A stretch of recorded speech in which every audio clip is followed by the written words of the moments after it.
in our consciousness, there are certain factors, which is the desire for power, possession, and there are many hurts that we have received from childhood, wounds, deep psychological hurts. And also in that consciousness, there is the everlasting search for pleasure. Please, and we are looking together. I am not saying it is. We are inquiring, learning together the whole content of our consciousness. And there is the pursuit of pleasure. And there is this enormous sense of fear. Right? Then also there is suffering. Not only personal suffering, but the suffering of mankind.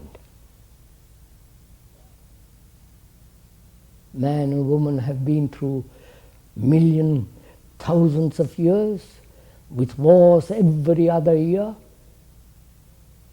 destruction, an enormous sense of sorrow. And in that consciousness also, there is that thing which is called love, with all its jealousies, hurts, wounds, anger, violence, and so on. And also in that consciousness, there are innumerable beliefs, dogmas, ideas, conclusions. And also there is death, the fear of the unknown, fear of dying, coming to an end. So this is the content of our consciousness, right? The knowledge that we have acquired from books, the knowledge that we have acquired from experience, stored up in memory, in the brain as memory, which is the whole movement of thought. Right? So the whole content of our consciousness are these things. So we are going to examine the major factors, not all the details, because that is endless. The major factors, like power, the demand for power, which most of us want. A position. Power implies success, domination, power over others, power over oneself, and so on. And also there is in that hurt, being hurt. From childhood we are hurt.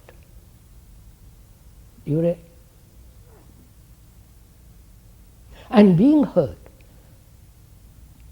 we have become violent. We'll go into that slowly, step by step. So we are going to examine first the desire for power. Right? The desire to dominate. The desire to assert, the aggressiveness, all that is sense of power.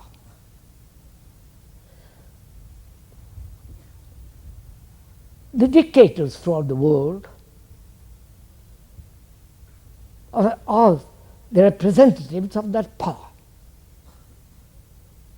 And as long as they have not solved the problem of power, there's going to be conflict.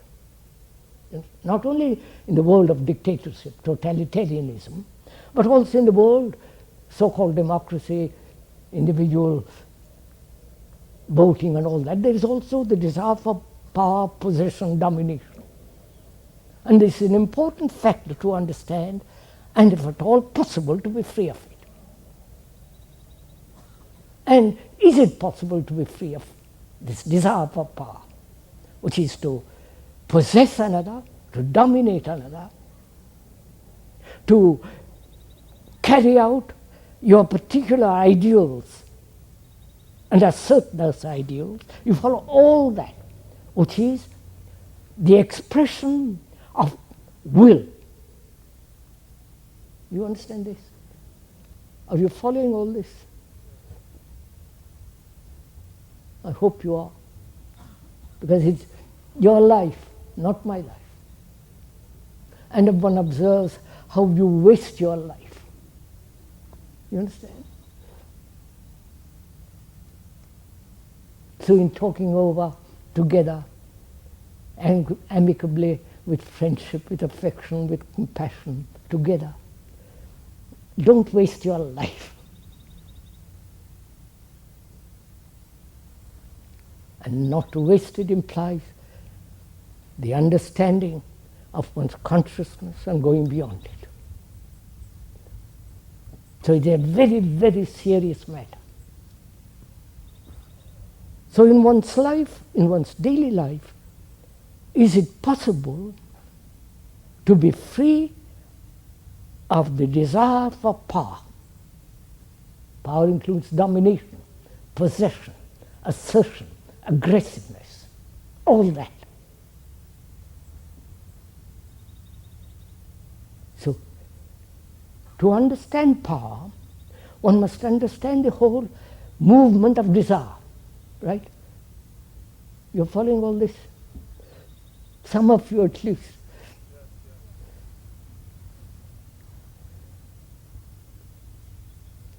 Because most of us want to fulfill our desires.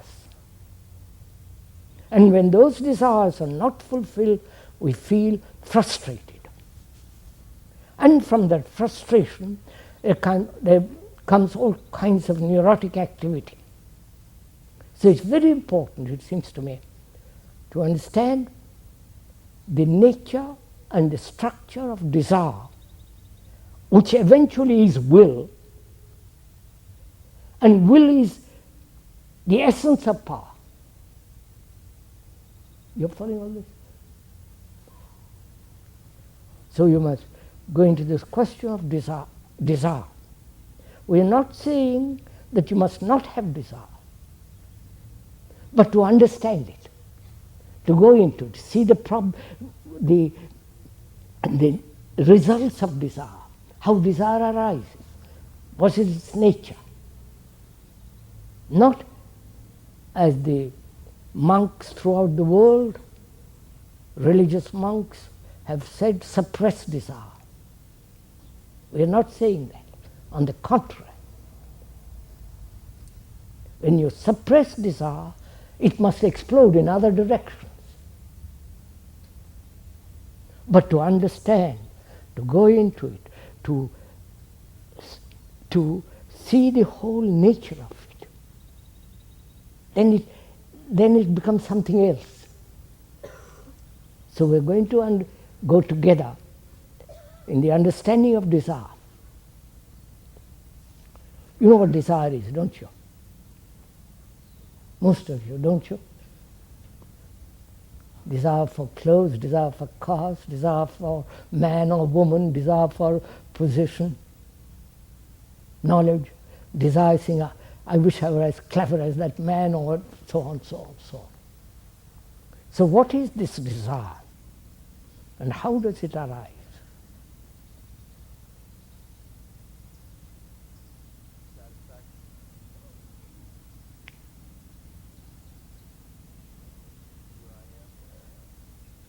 Please, if I may ask you or suggest, don't repeat something that you don't know, that you have not directly seen. Because we are all second-hand human beings. We repeat slogans, what people have said, what you have learned from books. You have never discovered anything for yourself. And that's what we're going to do. Find out for yourself. Then it is irrevocable. It cannot be destroyed. It is inviolable. It can never be damaged. It's something that you find for yourself. So we are asking, what is desire? How does it come? Because it's one of the major factors in our life. The want of so many things.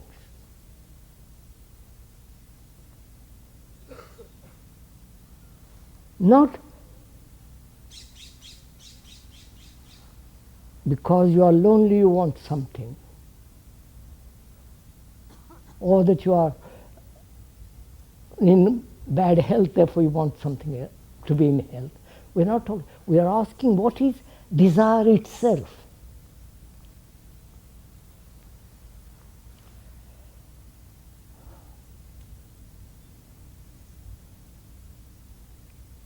It's really very simple if you look at it. If you observe it very closely.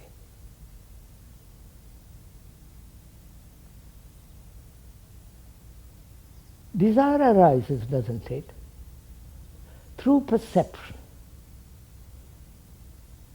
through contact, through sensation,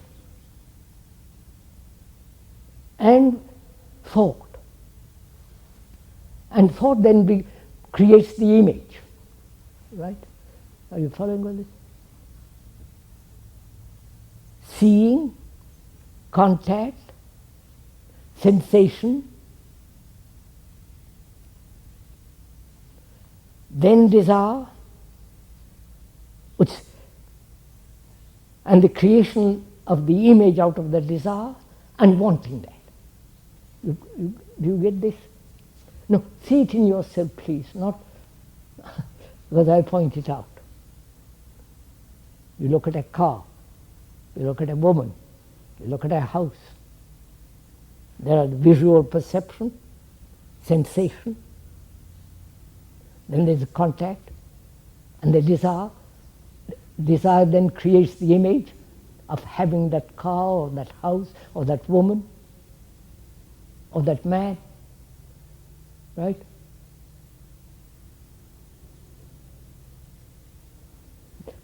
Do you see this?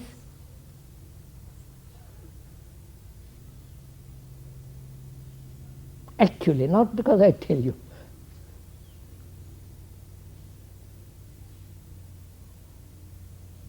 And thought then pursues the fulfillment of that desire. Right? And out of that comes conflict. Not being able to fulfill and being able to fulfill. Right?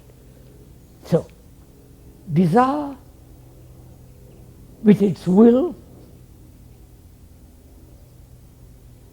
is the search for power. Right? You get it? That is to dominate people.